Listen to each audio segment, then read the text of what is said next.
আজকে 3 দিন হয়ে গেল। আজকেও ওর এতগুলো ওষুধ, ইঞ্জেকশন, স্যালাইন সবই চলছে।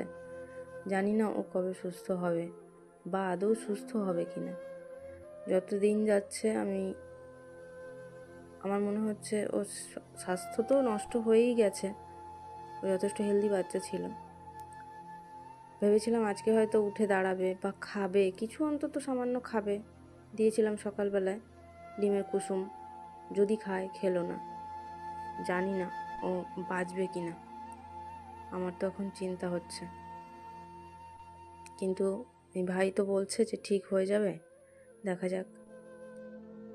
সত্যি কথা বলতে ওকে দেখে আমার কান্না পাচ্ছে। এত কষ্ট পাচ্ছে যেটা আমার পক্ষে সহ্য করা সম্ভব হচ্ছে না। এ তো অসুস্থ ছিল, সাথে আরেকজনের অবস্থাও খারাপ, তাকেও আজকে স্যালাইন করা হলো।